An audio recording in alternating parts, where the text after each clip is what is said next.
Kaixo berriro.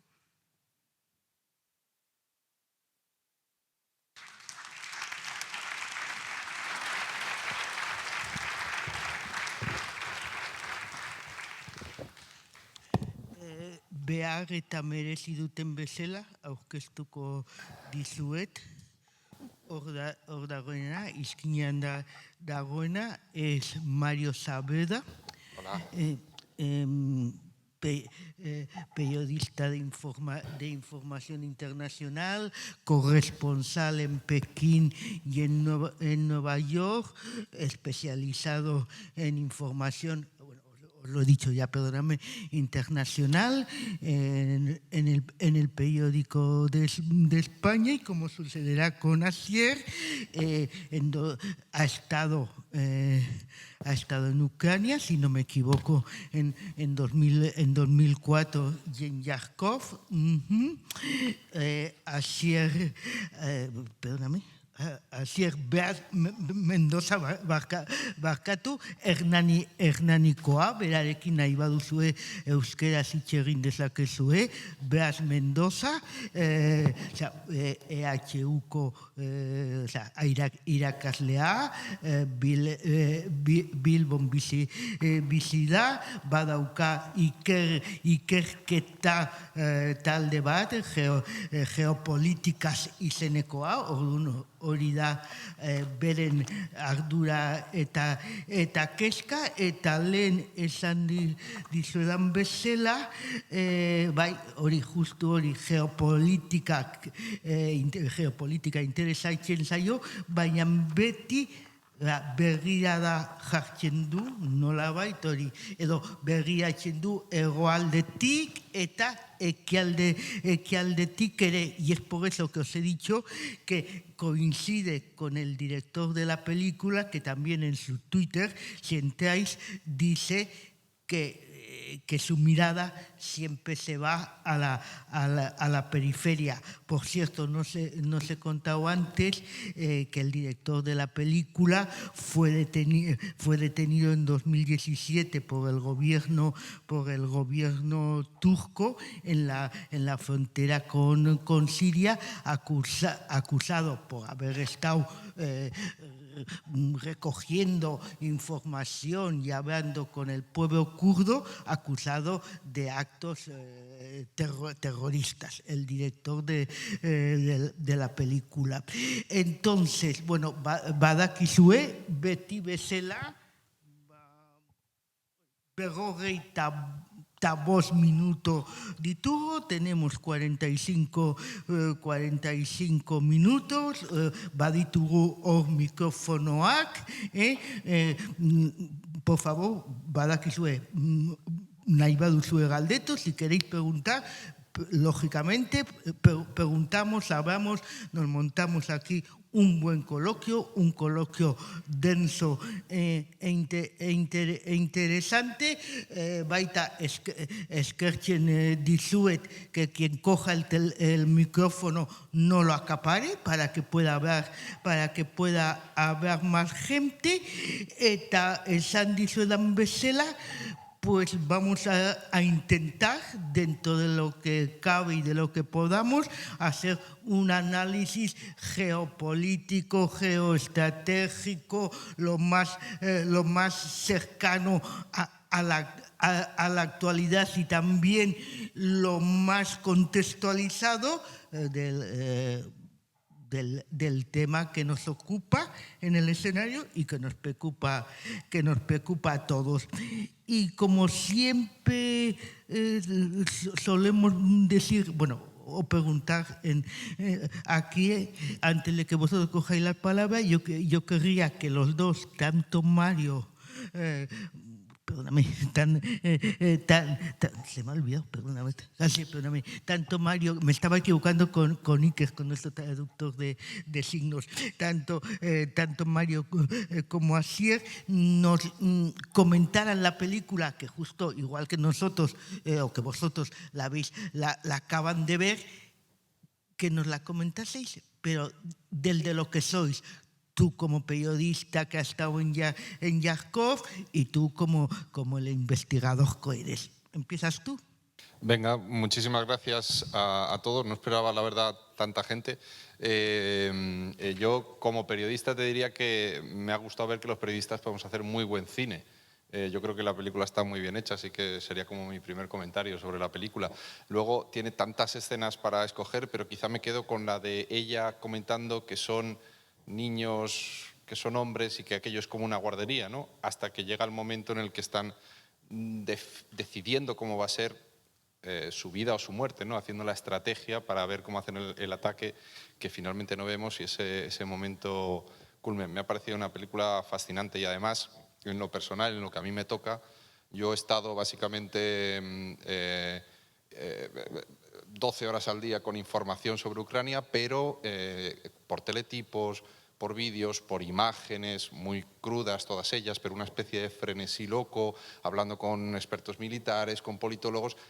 Y claro, al final no te enteras de lo que estás hablando. La guerra es casi un mapa, ¿no? Y ahora pues me he metido un poco en la trinchera. Es verdad que esto era un periodo de paz, podríamos decir, comparado con lo que está ocurriendo ahora. Era una guerra larvada, ¿no? de ataques y contraataques. Entonces, a mí me ha permitido ver un poco el aburrimiento soberano que es una guerra hasta que llega el momento que es un instante en el que se decide todo y se decanta todo, ¿no?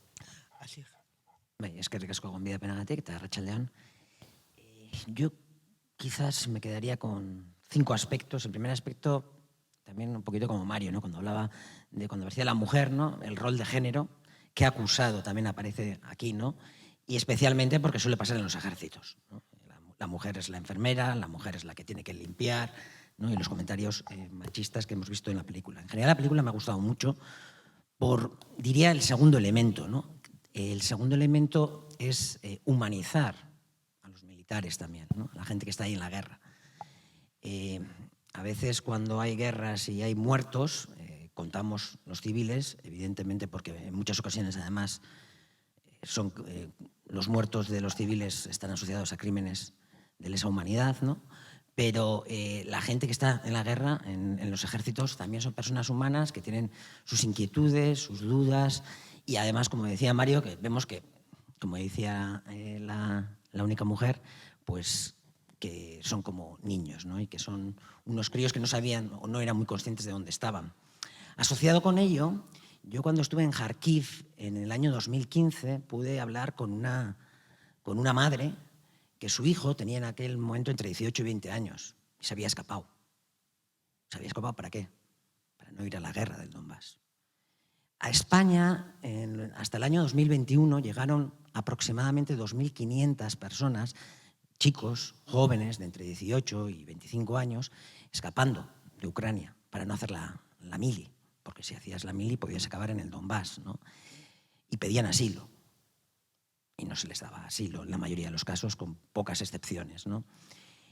Porque lo que vemos aquí es que al final las vidas de las personas individuales esas quedan muy hipotecadas, incluso pueden morir, ¿no? En el frente.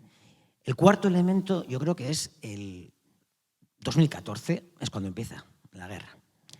En el año 2014, esta peli es del año 2016, ¿no? Yo estuve en el Donbass, en la parte ucraniana, bajo control ucraniano, en el año 2015 también, con el ejército ucraniano.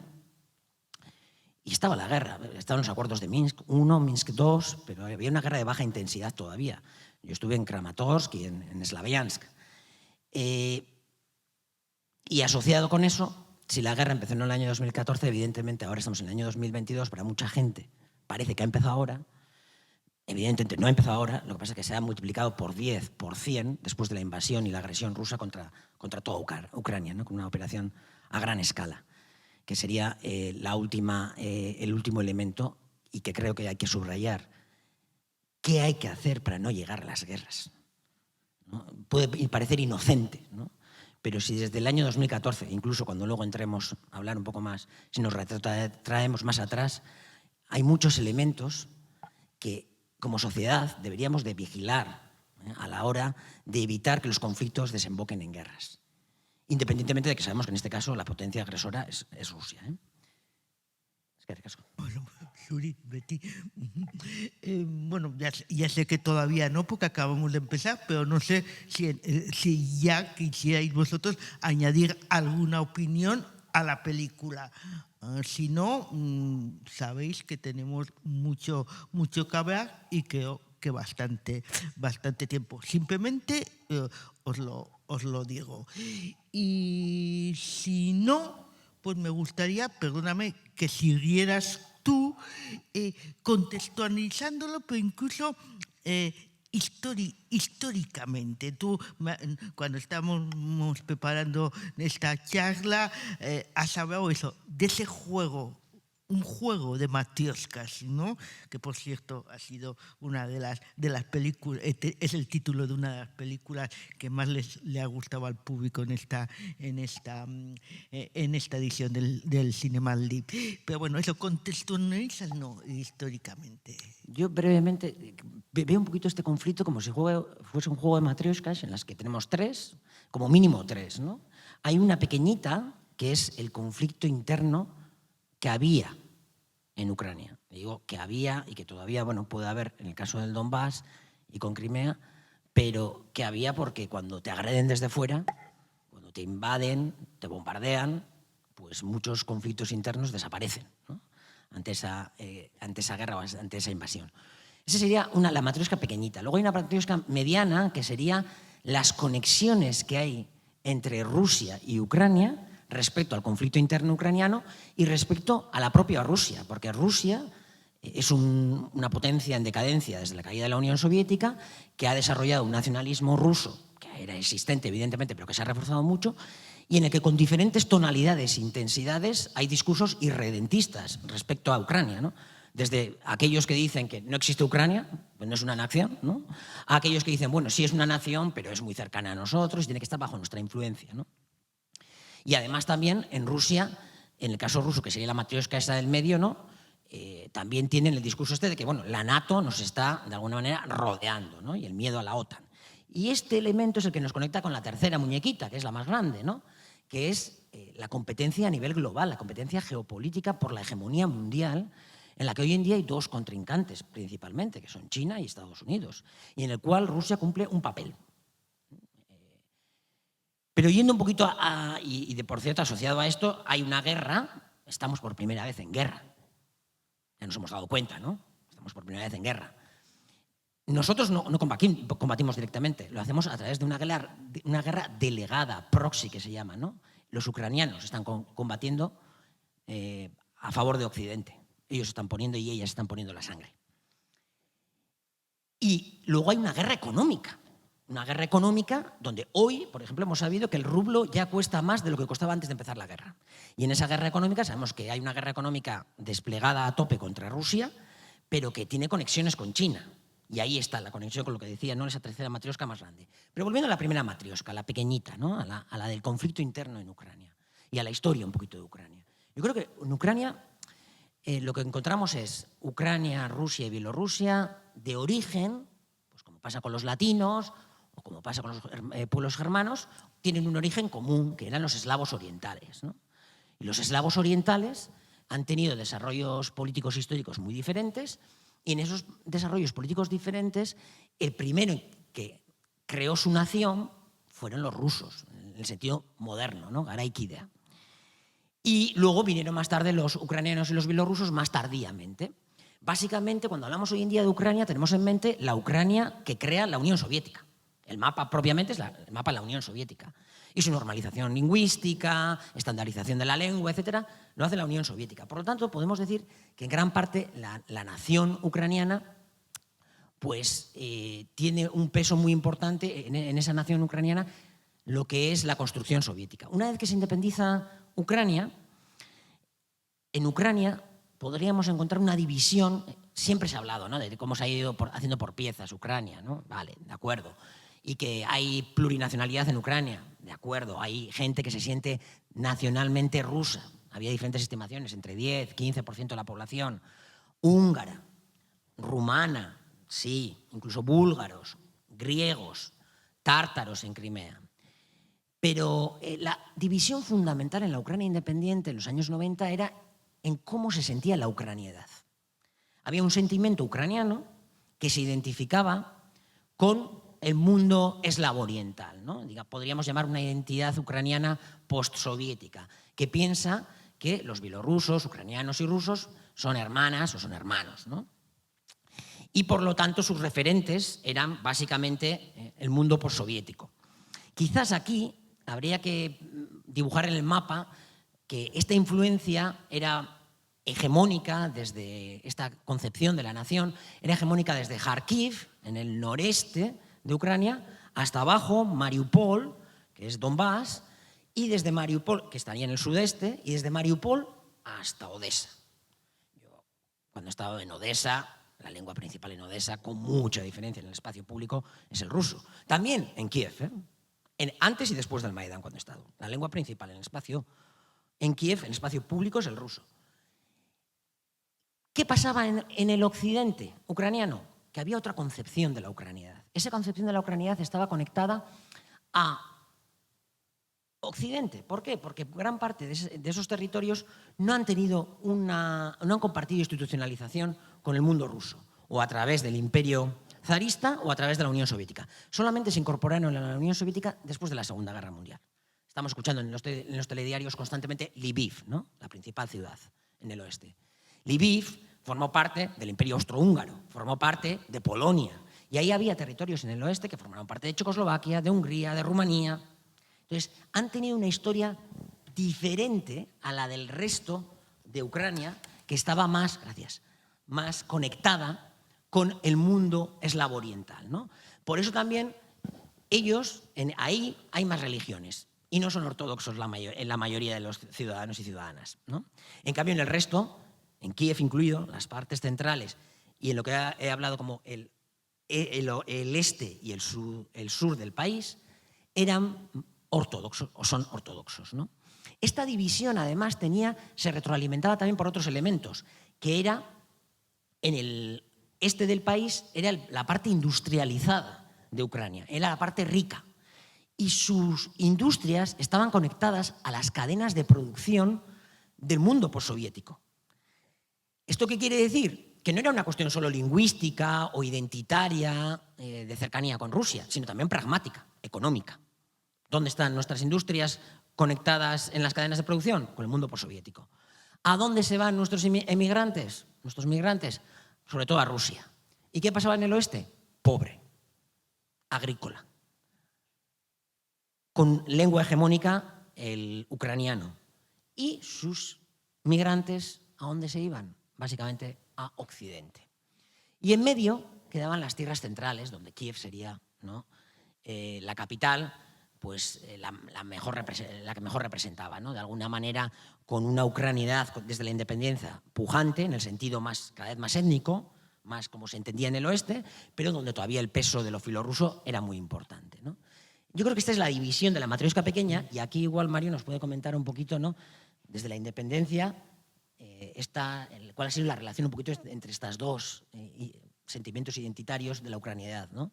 E incluso nos le puedes poner casi rostro o por lo menos nombre, porque has hablado de un amigo tuyo, Nikolai, que le conociste en el 2004 y que para el 2014 había hecho voy a poner este año recorrido identitario, político, social, como tú lo vas a explicar mejor. Sí, es que, bueno, súper interesante lo que has contado, Asier, esa visión a vista de pájaro de lo que es Ucrania, ¿no? Mi conocimiento es mucho más prosaico. Empecé a conocer algo de Ucrania en 2004, que para mí es realmente donde empezó todo lo que está ocurriendo ahora, o de alguna forma, ¿no?, o al menos la interferencia rusa en Ucrania. En 2004, no sé si recordáis, hubo lo que se llamó la Revolución Naranja, que fueron protestas derivadas por un fraude electoral. Entonces gobernaba Yanukovych, que luego volvió a gobernar más tarde.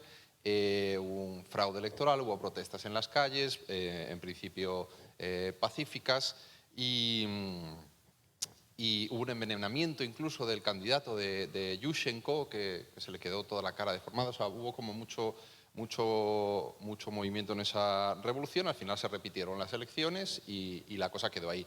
Yo estuve en Kiev y luego fui a Kharkov, que es donde le he contado antes, que conocí a mi amigo Nikolai.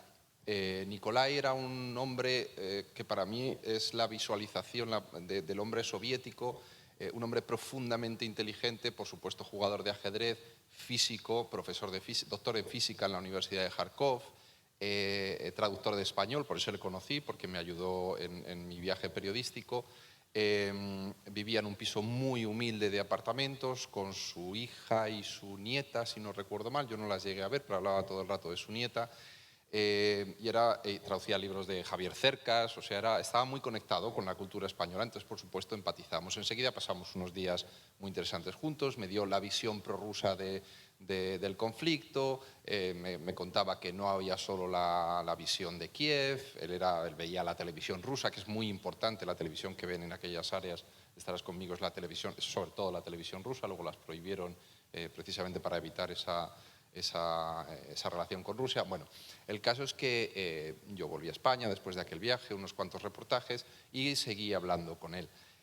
Cuando empezó 2014, que es ya el inicio oficial de esta guerra, yo seguí hablando con él, a veces le entrevistaba para obtener su opinión y vi cómo él fue virando de un hombre muy moderado, con mucho talante, que soñaba con venirse a vivir a la Costa del Sol, a decirme que no quería ya venir a España porque España era parte del Occidente que estaba, desde su punto de vista, apoyando una guerra que estaba destrozando su país, en concreto la zona prorrusa y demás.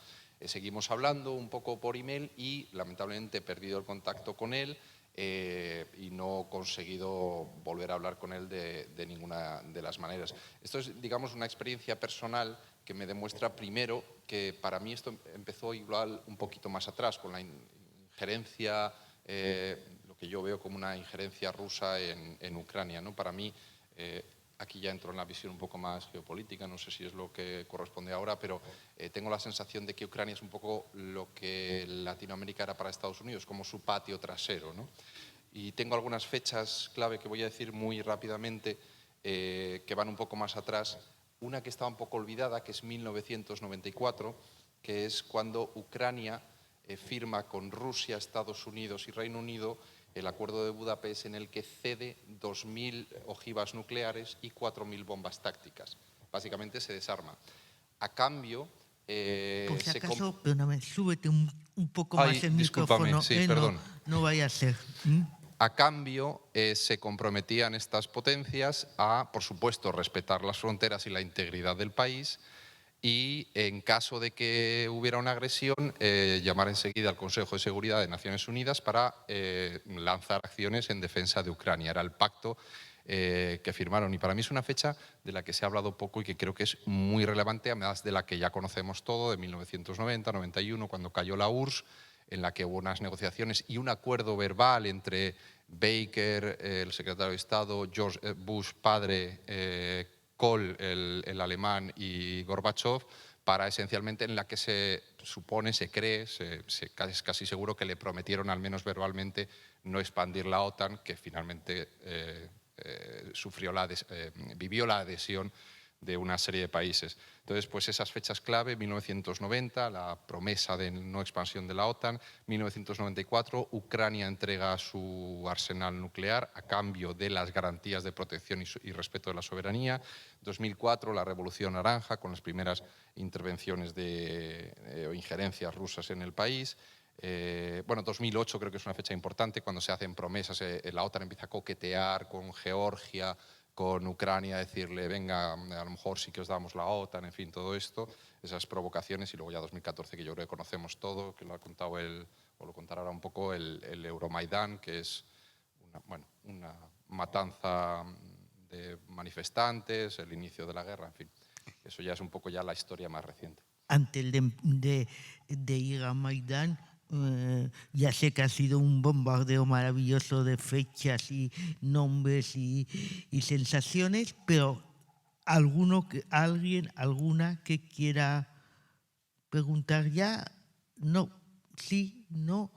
Entonces, seguimos, nos sentas en Maidán. Sí, primeramente, igual por aportar algo Bueno, más sí, a por lo que ha supuesto. dicho Sí, sí. Mario. Ya sabéis que también nos gusta mucho que Un poquito de seáis debate, ¿no? vosotros dos quienes habéis entre vosotros Otras dos. fechas importantes, por ejemplo, hablando de los años 90. ¿Qué pasaba en los años 90 en Ucrania? Pues el principal partido en las elecciones era el Partido Comunista de Ucrania. Entonces, ¿qué pasaba? Que los oligarcas, estos oligarcas que hemos conocido, ¿no?, que se enriquecieron con aquellas privatizaciones bastante ladronas de la caída de la Unión Soviética, había oligarcas que eran pro, digamos, más ese nacionalismo que hemos dicho, ese sentimiento identitario occidentalista, si se quiere, y otro más orientalista, ¿no?, o eslavo oriental, ¿no? Pero no os preocupéis, se ponían de acuerdo. No había ningún problema. Como el primer partido era el Partido Comunista, los oligarcas, tanto del este como del oeste, o proeste o proeste, se ponían de acuerdo para gobernar y había prácticamente un sistema de turno. Un sistema de turno entre ellos en el poder, en el que se apoyaban unos a otros desde el Parlamento y mientras había un conflicto en Crimea. Porque Crimea, eso no lo hemos comentado, pero en 1954 pasa a ser Ucrania, es un regalo que le hace Khrushchev a Ucrania. Khrushchev era miembro del Partido Comunista Ucraniano, llega al poder en la Unión Soviética y bueno, hace una entrega de Crimea a Ucrania. Y entonces ya en 1990, antes del referéndum para el mantenimiento de la Unión Soviética, antes del referéndum de independencia, ya hubo un referéndum de independencia de Crimea en enero de 1990. Y volvió a haber otro más adelante. Y volvió a haber un artículo 155 para acabar con la autonomía de Crimea. Y ustedes pueden poner en su móvil, si quieren, el diario El País, corte de luz Crimea. Y ustedes me dirán que en 1994-95 coge Kiev y le corta la luz directamente a Crimea. Así. Imaginan que Cataluña, cuando proclamó su independencia de forma unilateral, le hubiesen cortado la luz desde Madrid. Eso ya pasó, ¿no? Entonces ya había ahí un problema. ¿Cómo se solventa el problema de Crimea? 1997. Acuerdo por el cual, evidentemente, el problema de Crimea era azuzado desde Moscú, huelga decirlo. ¿Por qué? Porque en Sebastopol estaba la Marina rusa, ¿no?, la mayor base naval rusa. Y en 1997, acuerdo de alquiler por 20 años, 20 o 30 años, no recuerdo exactamente, de Sebastopol. Y entonces, a partir de ahí, la cosa se controla en Crimea y se acaba. Y empieza a estabilizarse Ucrania. Kuchma, que era el presidente de Ucrania que más tiempo estuvo después de Khrushchev, después de la independencia, se iba a retirar ya. El que había sido como un poco el centrista, ¿no? El que ya había sido primer ministro Yushchenko, antes de la Revolución Naranja. Es que no, como decía, ahí los oligarcas son como veletas.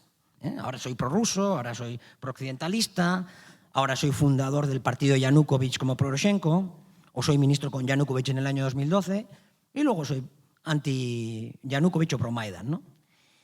Entonces, con la Revolución Naranja, injerencia rusa, sí, y la injerencia occidental, tela también, ¿no? Tela marinera, la injerencia occidental. De hecho, hace poco, Solana, que entonces era el alto comisionado de las Relaciones Exteriores de la Unión Europea, en una entrevista, que además lo guardé porque dije, esto no lo sabía yo, me pareció nuevo, admitió que se repitieron las elecciones del 2004 después de que Rusia y la Unión Europea se sentasen y lo decidiesen.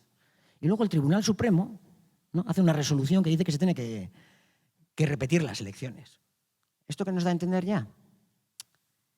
Que lo que había sido una entente entre las dos élites empezó a haber pugna entre ellas porque el Partido Comunista baja mucho en votos, pasa a ser la tercera fuerza política y ya cuando se retira Kuchma, que es el centrista, hay una pugna entre las dos élites. Y esas dos élites además tienen padrinos, padrino de Occidente, padrino de Rusia, y compiten de forma descarnada. Y cuando compiten, negocian directamente Rusia y la Unión Europea en ese caso, que suelen llegar a acuerdos, como en el Maidán. Porque en el Maidán llega un momento en el que la cosa se pone muy dramática, ya sabéis, el tema de que empiezan a haber muertos, la escalada es brutal, y se negocia. Eso, el 20 de febrero en el Maidán hay una gran matanza. Una gran matanza que a estas alturas de la película ya se sabe por los testimonios del juicio en Kiev.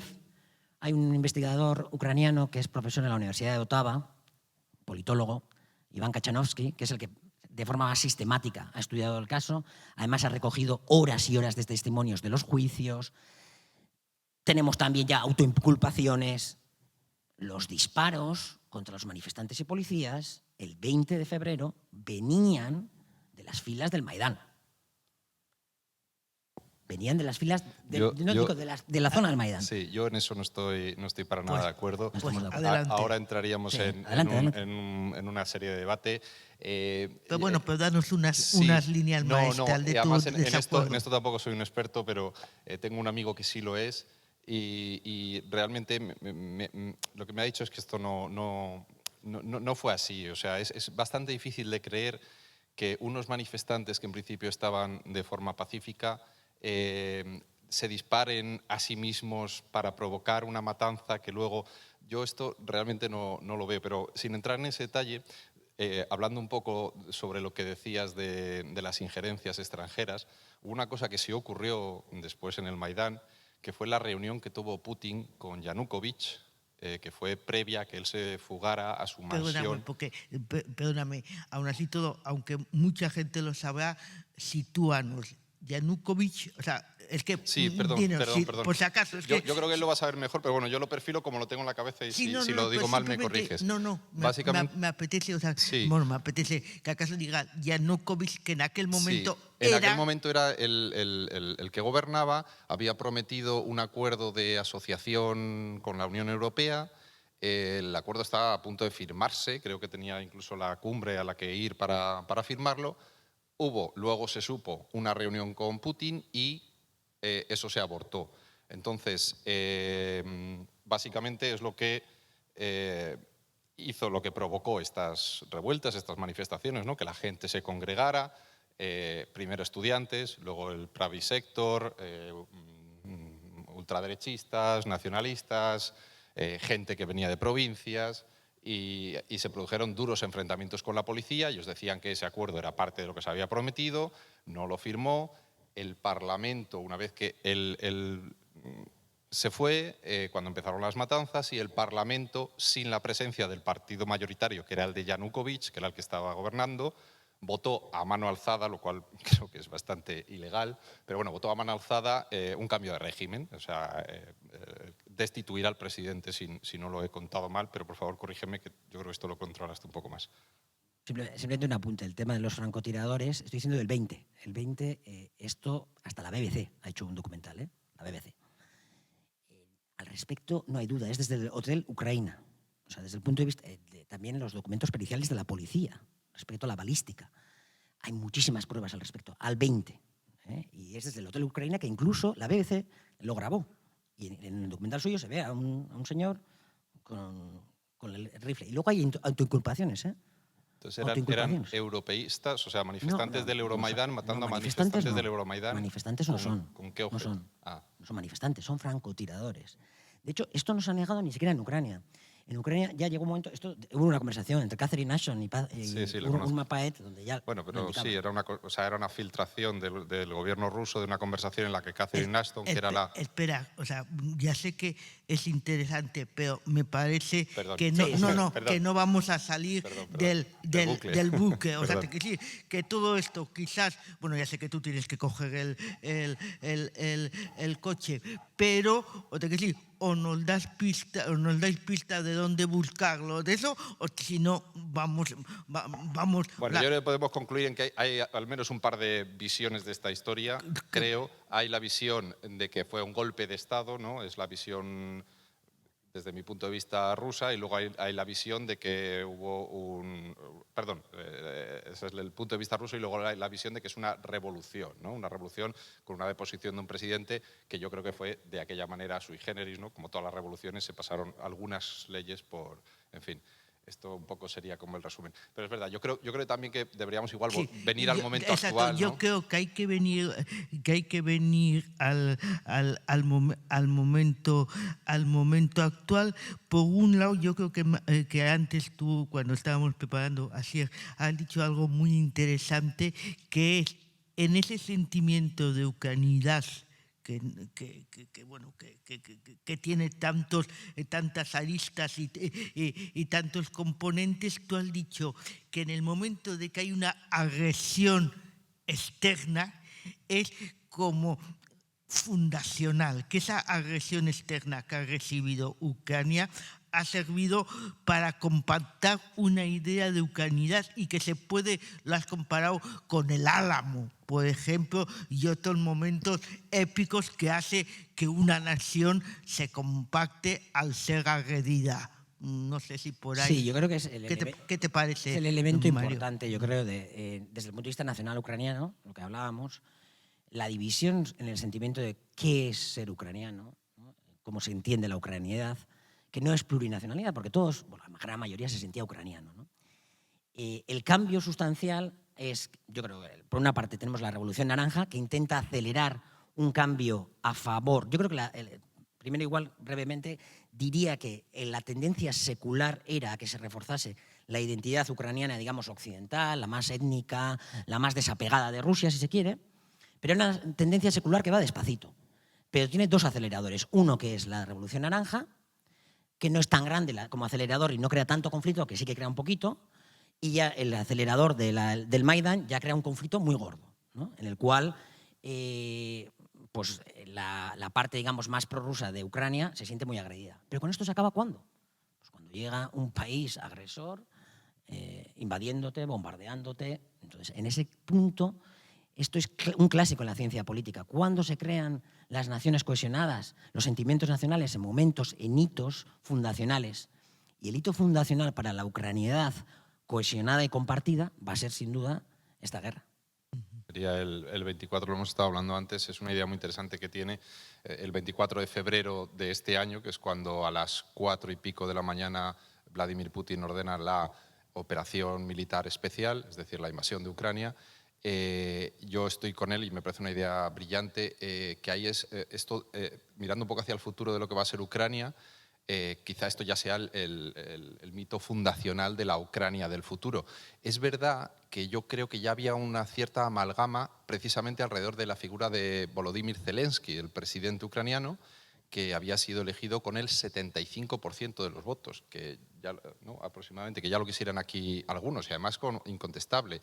Allí, por ejemplo, se habla mucho de la ultraderecha en Ucrania. La ultraderecha en Ucrania creo que tiene entre la ultraderecha y la ultraderecha moderada, tienen creo con 2 y pico % y un escaño entre los dos, ¿no? O algo así, un escaño de 450.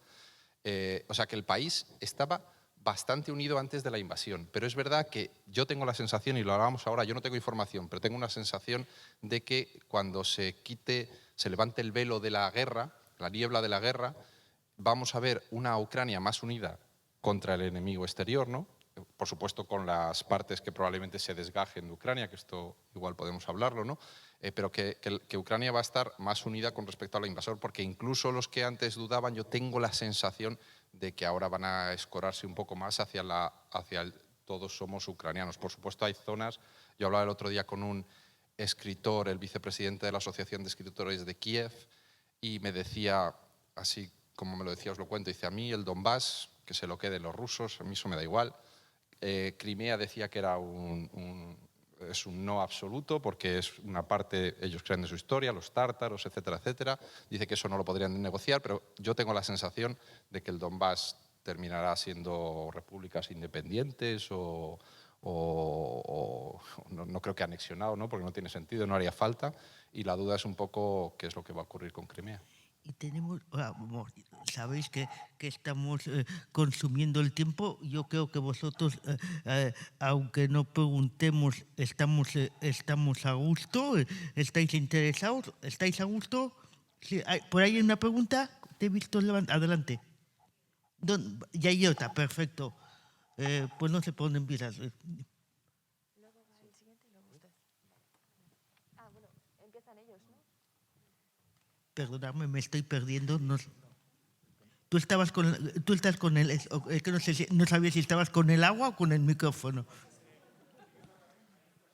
Bueno. Nada, vale. A ber, entzuten da, ez? Bai. Bai. Bueno, A ver, ya sé que es la pregunta del millón y me gustaría que contestáis los dos, cada uno con vuestra visión o igual coincidís. ¿El futuro qué nos depara? Porque aquí está implicado China, está implicado la UE, está implicado los americanos. Claro, antes había tiraviras, que se dice en euskera, pero es que ahora se ha roto todo la socatira se ha roto, ya está la cuerda rota.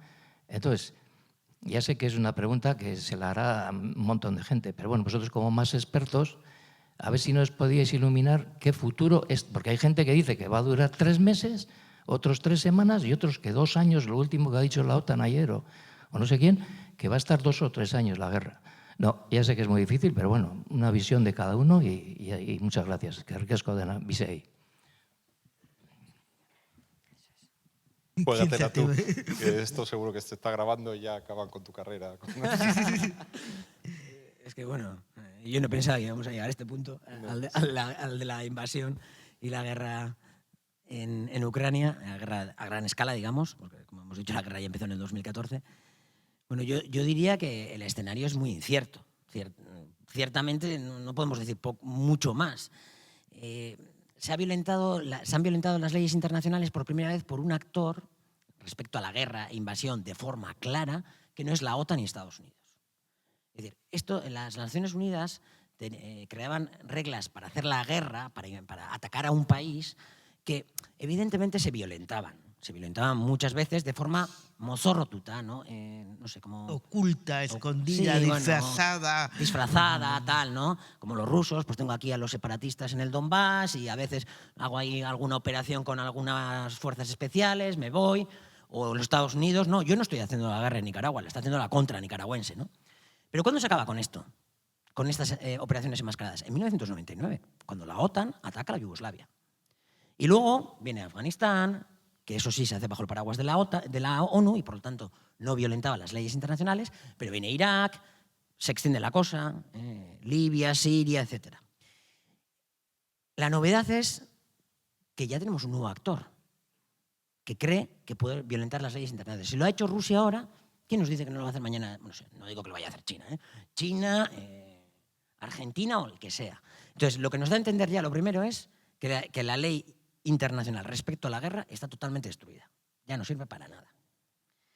Entonces, esto nos trae a un escenario de incertidumbre muy grande. Y luego lo que tenemos es una guerra caliente en Ucrania, una guerra caliente con sangre, con destrucción, pero hay que añadir una guerra económica brutal que va a desglobalizar el mundo, ¿no? Y además ya ha avanzado Biden y Estados Unidos que van a reforzar su flanco militar alrededor de China, más todavía, que ya llevaban años reforzándolo, ¿no? Entonces, parece que nos vamos adentrando a un escenario en el cual se va a funcionar el mundo por bloques. Y va a haber tensión, y aquí es donde Mario, como decía, dentro de unos años quedará ya cruzada esta predicción, ¿no? Habrá bloques que estarán en tensión, que podrán tener guerras proxy, de estas guerras delegadas, como están ocurriendo en Ucrania. No sabemos si mañana se puede reavivar Siria. Recordemos que en Siria están los rusos, invitados por el gobierno sirio, y los estadounidenses violentando las leyes internacionales, porque tienen bases militares allí, sin que nadie les haya invitado, ¿no? Puede ser un escenario nuevo de conflicto. Hemos visto que también en algún momento se ha acentuado en Nagorno-Karabaj el conflicto. Entonces, va a haber calentitas, de estas guerras calentitas también en algún lado, pero además estos bloques se van a meter en una guerra muy dura a nivel económico y financiero. Yo creo que sí. Sí, yo sobre los pronósticos aquí os cuento una experiencia personal. Cuando estaba entrando en el segundo día de guerra, estaba entrando la columna aquella de 60 kilómetros de tanques que se suponía que iba hacia Kiev. A mí me encargaron un artículo, empecé a llamar a expertos militares para ver qué iba a pasar y mi directora decía, hazlo rápido, que es que van a entrar ya. 42 días después hemos visto que no han entrado. Todos los pronósticos que me dijeron expertos militares se quedaron aguados, pólvora mojada y nunca mejor dicho. Entonces es muy difícil hacer un pronóstico siquiera a 2 días o a 2 semanas, pero yo voy a lanzar una hipótesis que a mí, después de hablar, ya te digo, con expertos como Asier, con militares, a mí lo que más coherente me parece ahora, a día de hoy, es que el frente norte de Ucrania, cuando estaban intentando entrar a Kiev, me da la sensación de que era una, ¿cómo se dice? Diversion, una distracción. Una distracción Eso estratégica, es, ¿no? para meter a la mitad del ejército ucraniano ahí, poder acorralar a Mariupol y tener, no sé si tenéis el mapa de Ucrania en la cabeza, pero básicamente hay un mar ahí que es el mar de Azov. Está las zonas que ya son de facto rusas o aliadas de rusas, el Donbass, Donetsk y Lugansk, y luego está Crimea, que también es ahora mismo de facto rusa. Entonces, lo que quieren quizá es unirlo, pero no unirlo por tener una carreterita que lo una, sino porque tendrían el control del mar de Azov. Y yo hablando con expertos de estos de finanzas, me dicen, es que eso puede suponer un cambio drástico para la economía rusa, que como dice él está en eterna decadencia porque es una economía que parece que es Rusia, pero en realidad tiene un PIB de España, de Italia, y tiene 140 millones de habitantes. Es un país pobre y además todo lo tienen los 100 oligarcas de turno. Entonces esto supondría un empujón fuerte para la economía rusa. Entonces, en mi esquema de las cosas, creo ahora, a día de hoy, que la guerra terminará cuando Rusia controle el mar de Azov. Sobre China, yo tengo la sensación de que China, yo he vivido allí mucho tiempo, ellos piensan a 100 años vista, no creo que China tenga ningún interés en aliarse. O sea, ahora mismo me parece que Rusia para China es como Corea del Norte, que están con ellos pero son el cuñado tonto, con perdón, que tienen que aguantar. Me da la sensación, les está trayendo problemas, no tiene ninguna ventaja China en todo esto, creo. Pero es una impresión, ¿eh? Yo creo que China iba por otro camino, China tiene Taiwán, tiene mucha tensión, y lo de Rusia creo que ha sido que la explotan las manos. Hay quien dice que lo sabía, que no lo sabía, que lo pospusieron, eso nunca lo sabremos, pero me da la sensación de que no encaja en el plan chino lo que está ocurriendo. Yo creo que por ahí hay una pregunta, ¿no? Y creo que vas a ser tú y vuestras respuestas quienes terminan esto, si no tenemos a nadie por ahí. ¿Tenemos a alguien y qué es por ahí? Vale. Bueno, lo primero, un montón de gracias por vuestras intervenciones, que creo que son de lo más interesantes. Voy a lo concreto. De una de las cosas que habéis dicho al principio, a mí me parece importante que deberíais decir algo. ¿Qué hacer para que los conflictos no acaben en guerras, ¿no? Y en concreto, ¿qué se debiera haber hecho en este caso, y por parte de quién, para evitar esta invasión y esta guerra en la que estamos? ¿Y por qué no se ha hecho? Gracias. Muy, muy interesante. En el caso, además de esto, hemos estado hablando en la universidad más de una ocasión. En esta división que había en Kiev, digamos, hay un problema interno, real. En Kiev, o sea, en Ucrania hay plurinacionalidad, hay plurilingüismo. Y luego, además, el principal problema era qué es ser ucraniano, cómo entendían ser ucraniano, ¿no? La mayoría de los que se sentían ucranianos, que era pues, el 70-80% de la población.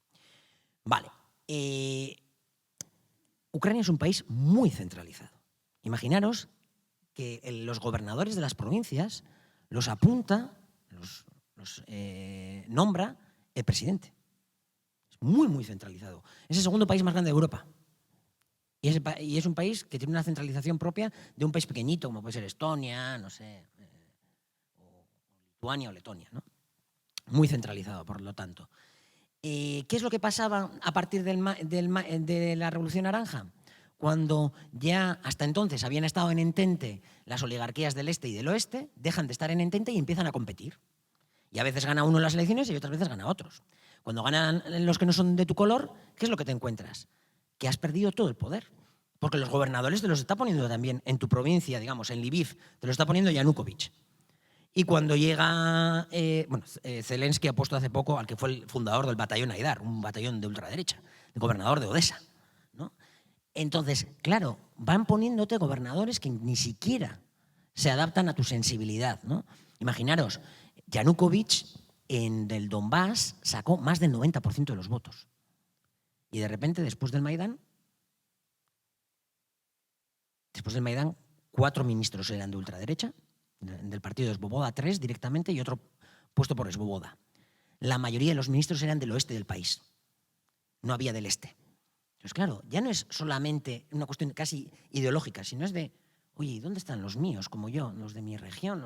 No los hay. Que además eso ahí es especialmente importante, es muy sensible a de dónde viene cada uno. Además era la parte más industrializada y la más rica también, ¿no? Entonces, yo creo que ahí había un problema de que desde Kiev se tenían que haber tomado decisiones para crear otro tipo de democracia. Una democracia Nosotros le ponemos nombres en ciencia política que son consociacionales, de poder compartido, en el cual puedes incluir acuerdos federales, ¿no? En el que se acomoden a las regiones con autonomía o con algo de capacidad de decisión sobre sus políticas públicas, donde pueda ser oficial la lengua, por ejemplo, en el Donbass pueda ser una lengua oficial el ruso, pueda ser lengua oficial en Kharkiv, ¿no? En ucraniano, etcétera. Esas cosas no se pusieron en marcha. ¿Por qué no se pusieron en marcha? Bueno, yo creo que hay una explicación también lógica. En la construcción de la identidad ucraniana, desde el punto de vista más étnico, más occidental, lo haces contra alguien. Y eso lo hacen todas las naciones, ¿eh? No solo ella. Entonces, lo haces contra lo ruso. Entonces, para acelerar ese proceso de construcción, no estás dispuesto a crear espacios donde se reproduzca la identidad nacional ucraniana entendida como eslavo oriental. Porque al final, si creas autonomías, si creas descentralización, estás creando herramientas para que reproduzcan de alguna manera su identidad, ¿no? Y claro, esto lo veían como problema. De todas maneras, esto es un problema clásico también en todas las nuevas democracias que quieren construir un Estado-nación. Déjame que te corte Sí. para otra, perdóname, yo creo que Yo, si puedo decir muy, un apunte y muy pasamos. brevemente, yo respondiendo con total sinceridad a tu pregunta y sin ser equidistante, yo creo que Occidente debería o haber admitido a Ucrania directamente en la OTAN o no coquetear con, o no ofrecérselo. Pero este juego ha sido nocivo. Y luego añadiría que desde mi punto de vista, esto, y esta es una opinión muy personal, esto es un plan del Kremlin, es un plan de Vladimir Putin personal, pergeñado desde hace años, y es muy difícil parar eso. Entonces, las negociaciones previas se hicieron. Hubo un frenesí negociador, Macron, Scholz.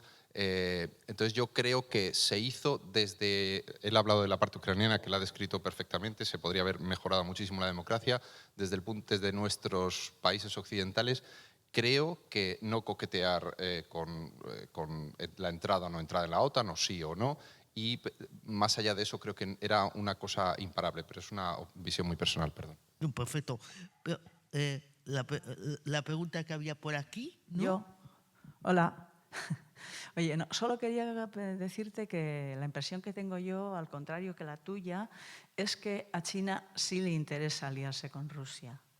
Porque yo creo que es una manera también de debilitar, que ya bastante se va debilitando poco a poco, el poder de Estados Unidos, su hegemonía. No sé, es una impresión que también tengo, que es contraria a la que tienes tú. No es una pregunta, ¿eh? Es una impresión. Bueno, pero ¿acaso puede...? Sí, no, yo diría, o sea, es muy difícil porque es muy complejo, pero China, por ejemplo, ahora tenía el plan de la ruta de la seda, que es un plan magistral, económico, que requiere que haya paz, que haya mucho comercio. China lo que quiere es, lo dijo Wen Jiabao en una rueda de prensa, ellos lo que tienen que hacer es primero salir de la pobreza. Y eso es un plan a 100 años, lo dijo literalmente. O sea, primero tenemos que salir de la pobreza. Entonces yo creo que ahora mismo a China la guerra y la inestabilidad huye como de la peste. Y Rusia al final tampoco es un super aliado, o sea, que no tiene una armada, que es verdad que le puede ayudar con la armada, pero no le veo como un socio militar que necesite China ahora. Creo que China huye de la guerra. Yo no creo como socio militar, ¿eh? Yo creo como un socio, bueno, tú juegas al balón conmigo y yo juego al balón contigo. Por supuesto, sí, sí. Yo estoy de acuerdo con ella, ¿eh? Yo creo que ¿cuál es el evento clave? Las materias primas que le faltan a China. De hecho, a principios de febrero firmaron un acuerdo China y Rusia con una declaración política, como no se había visto hasta entonces, porque el primer acuerdo entre China y la Rusia independiente importante se firma en julio de 2001, antes del 11S. Y ahí entablan unas relaciones ya más normalizadas. Y en el que firmaron a principios de febrero, yo creo que es de alianza, con declaración política, directa a la OTAN. Y el elemento clave era el económico. Firmaron la construcción de un gasoducto que va a llevar desde el mar del norte, bueno, ahí en el norte europeo ruso, que está en el norte, sí, pero europeo, gas a China directamente. Un gasoducto enorme van a hacer. Yo creo que es el interés principal de China es ese. Otra cosa es que yo estoy de acuerdo también con Mario cuando dice que a China no le convenía esta guerra, seguro. Han abortado, tenían un mega acuerdo Sinopec, creo que es, una de las mayores empresas petroleras chinas, han abortado un acuerdo que tenían una especie de Nord Stream como el que tenían con Alemania, con Rusia, precisamente por no verse involucrados en los embargos que tienen. O sea, tengo la sensación que están como con un palo, como diciendo, yo esto no lo toco porque me puedo manchar. Pues me yo puedo también he equivocar. visto como algunas declaraciones muy empáticas por parte de la diplomacia china con Rusia. Son muy amigos, o sea, van al cumpleaños. eso Xi es. Jinping y Vladimir Putin han celebrado cumpleaños juntos, o sea, son muy amigos, que esto al final dicen que el factor humano es muy importante, o sea que quizá sí hay más de lo que Luego parece. también, además, hemos visto que hay algunos bancos, cuando han tenido problemas, por ejemplo en Georgia, donde había bancos rusos como BTV, corriendo con quién tienen la cobertura, con los bancos chinos. Y prosigue el business, ¿no? As usual. Pero bueno. Hay otro efecto y es que todo esto va a reforzar a la OTAN. Yo no creo que a China le convenga una OTAN reforzada. Yo creo que a China le venía mejor que todos estuviéramos por separado. Oye, ¿por qué no terminamos viendo un poco? Es que se nos ha olvidado la geografía. O sea, tú has citado el mar de Azov, pero claro, geográficamente tú te tienes que ir. ¿No? Geográficamente Ucrania está donde está, Rusia está ahí, la frontera, recordamos la poca gracia que le hizo lógicamente a Estados Unidos que en Cuba la URSS instalase los misiles a unos cuantos kilómetros de Florida, Finlandia coqueteó con los nazis en la Segunda Guerra Mundial, un coqueteo bastante importante porque pensaba que les iba a librarles de la Unión Soviética. Al final tuvo que entregar Karelia y 300 millones de dólares. O sea, situarnos, ya sé que muchos de vosotros tendréis el mapa de Europa en la cabeza, pero otros no. O sea, ¿qué pasa en ese geográficamente ahí? ¿Dónde estamos?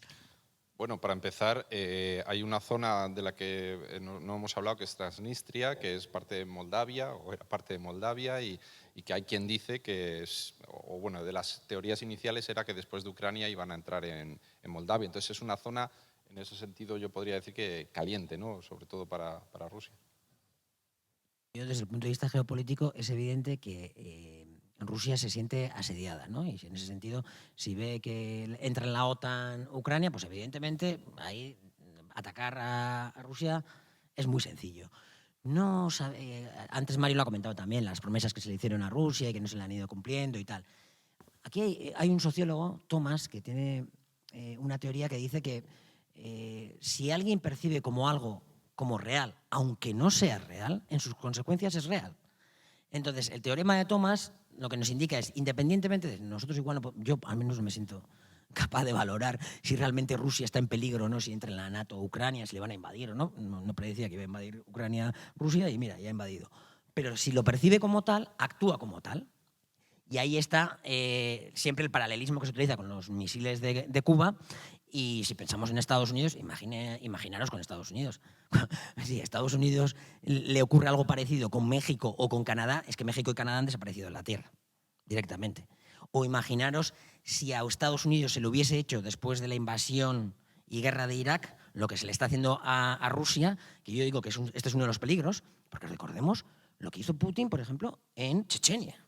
Quiero decir, si esto sigue escalando, los efectos son imprevisibles. Y si se sienten asediados en el Kremlin, en el poder, los efectos son imprevisibles, desde luego. A mí... Sí, desde el punto de vista geopolítico es muy interesante. O sea, al final Bush lanzó una guerra contra Irak porque le dio la gana, básicamente. Y Afganistán porque de ahí vinieron presuntamente unos terroristas, aunque en realidad venían de Arabia Saudí. O sea, que los casus belli se ponen y se quitan en el fondo como al presidente de turno le da la gana. Yo tengo la sensación de que aquí no ha habido realmente un casus belli porque la última adhesión a la OTAN fue hace 14 años, si no me equivoco. Entonces, realmente un casus belli de hace 14 años no parece que sea el motivo de una invasión actual, ¿no? Entonces, yo ahí en ese... Luego hay otro dato interesante y es que Rusia no ha sido atacada en su territorio por los chechenos, ¿no? Y sin embargo ha llevado 14 guerras, entre ellas varias invasiones en estas últimas décadas, ¿no? O sea, yo geopolíticamente lo visualizo un poco como Estados Unidos, son países agresores, me da la sensación. Entonces la teoría esta de que Rusia se está defendiendo, yo sinceramente lo equiparo más a las agresiones estadounidenses, son países de Marte, ¿no? Agreden, atacan. Un país, el de Marte. Bueno, terminamos con eso, con los países de Marte. Bueno, muchísimas gracias a vosotros Muchas dos. gracias. Mila esker, Muchas gracias. mila esker zuei. Eskerrik asko.